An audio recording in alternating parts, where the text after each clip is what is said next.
Снос Ош шаарында бул сөз азыркы тил менен айтканда трендке айланды. Бүгүнкү күндө каланын туш тарабында снос жазуусу калтырылган. Мунун жыйынтыгында мыйзамсыз курулуштар четинен тазаланууда. Жалил Атамбаевка, Жогорку Кеңештин депутаты Шарапат Эжебизге, Азамат Арапбаевка, анан МПА заправкасынын ээси Алмаз деген мырзага караштуу жерлер. Ушул жерде мына кызылсызданды. Силерге түшүндүрүп айтып атабыз, бүт чыгып кеткен. Мына жерде бир жагынан канал дагы бар. Каналдын үстүнө да отуруп калган. Ошонун бошотушуңар керек. Анын кору зонасы бар. Кызылсыздан да чыгып кеткенсиң. Сиздин соодаңызды токтоткон жокпуз, бирок соодаңызды ошол кызылсыздын ар жагында өзүңүздүн территорияңызда асан макулу бул жагын бошотосуздар.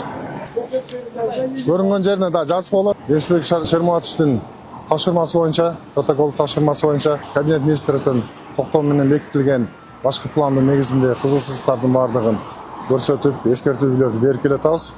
Сноско азыр жолдун энин алганда 40 метрге деп азыр белгилеп кетип атабыз. Кызылсыздын артына кирип, ушу сода кылганы сода кылып, ишмердигин жүргүзгөн ишмердигин жүргүзүп, ошол 40 метрдин артында жайгашсын деп түшүндүрүп кетип атабыз.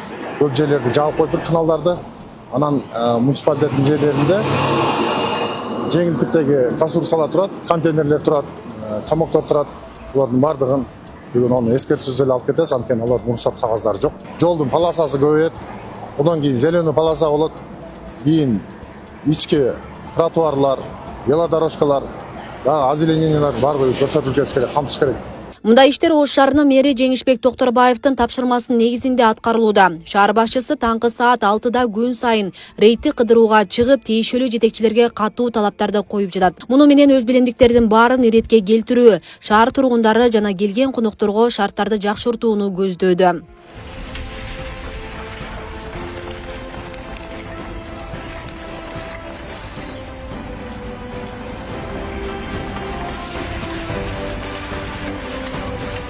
Это уже асфальтка кирди, бул жол проектке кирди. Акча бөлүндү уже даяр. Кезектеги рейд бүгүн 27 февралда аэропортко алып баруучу кошумча көчөлөрдүн биринде болду. Ош көчөсүндө жарыктандыруу, тротуар, тазалык маселесинде көйгөй бар. Ошол эле мезгилде кызылсыздыкка чыгып кеткен мыйзамсыз курулуштар да аныкталды. Ага ылайык бул көчө дагы кеңейтилип калууна келтирилет. Мына тротуарда отурат. Каякта эл каяктан басат? Мына кара. Жанекте койчу, карасаң, ушу сиздин ишиңизде. Ошол быйылкы Жок, алгыла. Моягында порядок навод эткиле. Кадамдаңыз канча чыгыптыр?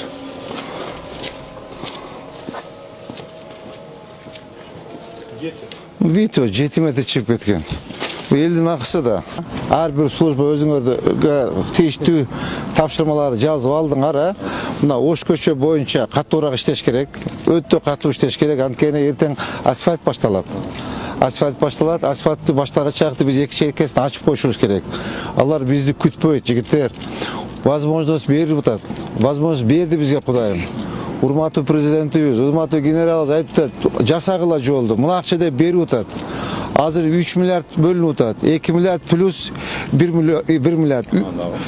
Андан сырткары дагы акча берем деп атат. Моменттен пайдаланып калайлы. Аны сиз жасабасаңыз, мен жасабасам, алар келип жасабайт да. Биз өзүбүз чуркашыбыз керек. Мынча өзүбүз чуркап аракет кылсак, анан жасалат. Эми Ош шаарында ар бир объектте Кыргызстандын желектери илинип, көрктөндүрүү иштерине көңүл бурулат. Буга бардык мекеме ишканалар менчигинин түрүнө карабай салым кошууга тийиш. Шаардын көркүн бузган бир дагы курулуштар болбошу керек. Быйыл Ош шаарында жумуш көп болот. Мэрдин тапшырмасына ылайык бир нече долбоорлор иштелип чыкты. Ал эми ага кеткен каражат шаардык, республикалык жана демөөрчүлөр тарабынан ишке ашырылат. Сиз ушул жерде жаттыңыз бүгүн. Могу бүтүрүп полностью, могу бүтүрөбүз, контейнер алдырып өзү территорияга алып кирсин. Могу бүт алдырасыз дагы, анан кийин жумушка барат. Асель Сыдыкова, Регион телеканалы. Болду, бүгүнкү рейтибиз бүттү, урматтуу жетекчилер.